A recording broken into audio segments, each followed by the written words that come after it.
There is a push for more transparency, or at least revelations, on exactly what contracts were signed between the Australian government and big pharma companies to do with our COVID vaccine rollout. Leading the way, three coalition senators who, of course, were part of the government that signed these contracts. Joining me live is Liberal Senator Senator Rennick, one of the people pushing for this. You want to know what was in contracts with vaccine companies, if they agreed a whole lot of different things, which we'll get into in a moment.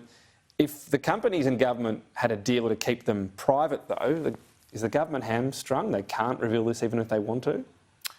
Well, I don't know why they would try and hide it, and I don't think that we should be hamstrung. And as far as I'm concerned, it was just an unfair terms and condition to begin with. We're dealing with people's health here.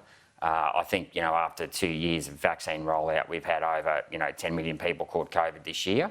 As it turns out, all along the FDA admitted that it never did stop transmission. Now, despite the fact the FDA admitted that in 2020, December 2020, a number of health experts have been running around for a number of years saying it would stop transmission. So I think the people have a right to know what was in that contract, given that so much money was spent on vaccines. Transmission, the ability to stop transmission was better earlier than when further variants came along, is when it got worse. But just on the actual... Well, I dispute that, Tom. There was never... I asked Professor Kelly about this last week, and estimates provided me with studies to show that there was an increase in IgA, hemoglobin A, in the mucosal system, and there were never any studies done on that. He said what? Was his answer that it never prevented any transmission at all? Well, there's never any evidence that it proved that it did stop transmission. But if you want to stop transmission, you've got to get, hemoglobin A down your mucosal system. So, OK, well, let's just start on the mechanics of this, though. If the government, I know you say they shouldn't have made it secret, but if there was some agreement to not reveal this, then aren't they hamstrung? That it might be a perfectly legitimate call. We want to know what's in there. Well, I think if anyone's hamstrung here, it's Pfizer for coming out and saying that the vaccine was safe and effective. Now, I would call effective stopping transmission, or at least slowing it down. Well, what about stopping people going into hospital? Well, yet again, that's disputed. I mean, we've got over 10... Well, no, hang on.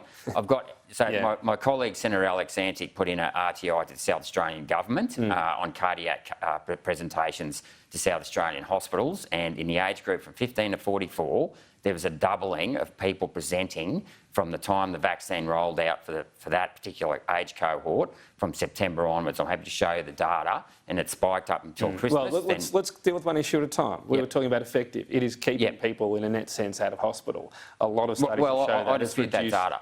I dispute that data. I haven't seen any data to show, and if you look at the New South Wales health data, which unfortunately is the only state government releasing this sort of data, there's next to no people who are unvaccinated who've been in hospital for COVID. Well, you can't just look at them and go, what are the comparative numbers for unvaccinated versus vaccinated? Because the vast majority of people got vaccinated. I'm doing that on a relative basis, Tom. I'm not doing it on an absolute basis. So I've seen, reams of data suggesting that it has reduced severity of disease.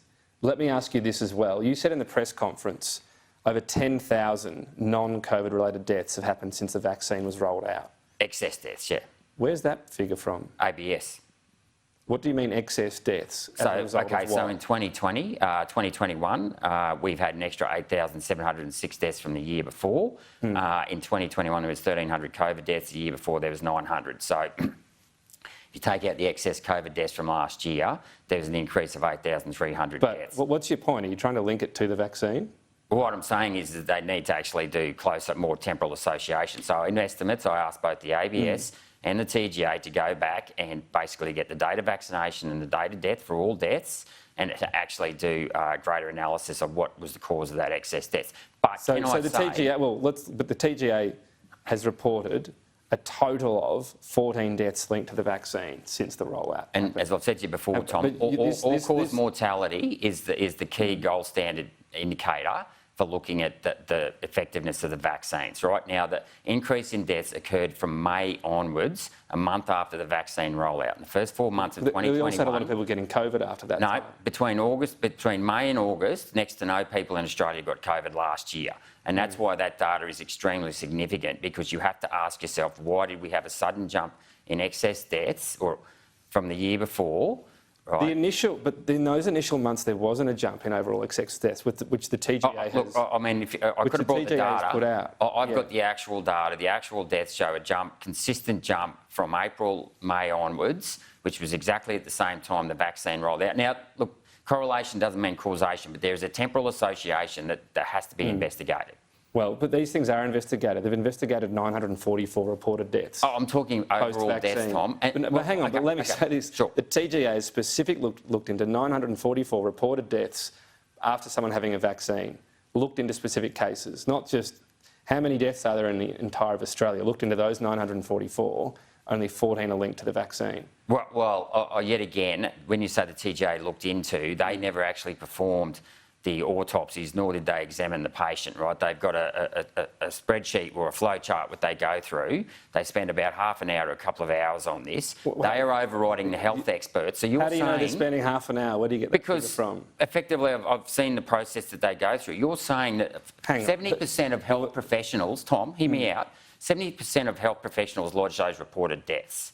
Okay, so who's the TGA to override? Well, because those health professionals. Because those health professionals aren't saying this is definitively a death linked to COVID. They're saying they this tick might the suspected box. Suspected, exactly. Yeah, that's They're right. not saying it happened. They're saying suspected. What they're actually doing is we want to know if these deaths are happening from vaccines. We're doctors, of course we want to know. Suspected means please look into it. Then it's looked into and it's not necessarily linked. Well, no, suspected and please look into are two different things. They're ticking, as doctors have told me, we don't waste half an hour filling out an adverse event report if we think someone who got a vaccine, died because they fell off their bike. Of course, but it's suspected. We don't fill it. I'm quoting doctors here. They say we don't fill these things out. They take a lot of time. They're busy. They take about 20 minutes to half an hour to fill Suspected is the word. That's right. You're using suspected as if the doctor has said this is definitely linked. No, I'm not saying that, but what I'm saying is I'll take the word of a health professional who's examined the body over the word of the TGA who has a conflict of interest. How many of those 944 then,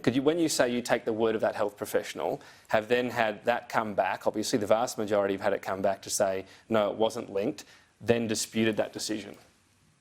How many? Well, I don't know. I haven't been given enough detail. You're just saying I'll take their word. They're saying suspected. Then the TGA says, well, actually, only it's 14 that were linked to that. For you to take their word over the TGA, they would then have to dispute what the TGA's finding was. Well, I find it incredibly unlikely that 98% of health experts, professionals who've lodged these, and 50% of them have to go through the state governments themselves, right? So they look at it once. So the doctor looks at it, goes to the state health department, they then look at it, then they send it to the TGA, right? So 50% of them... But again, suspected is the key there.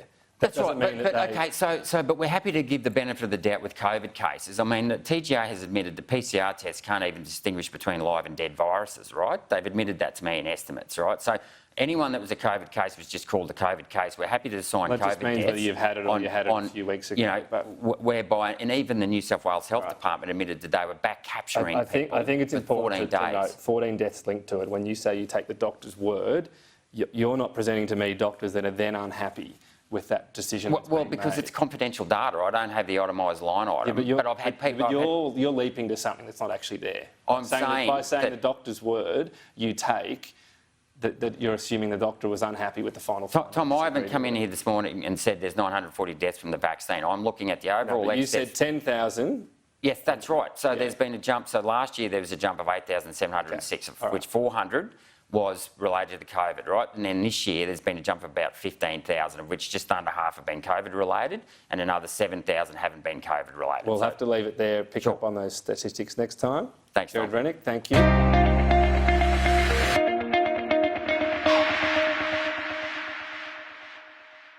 Authorised G. Rennick, LNP Chermside.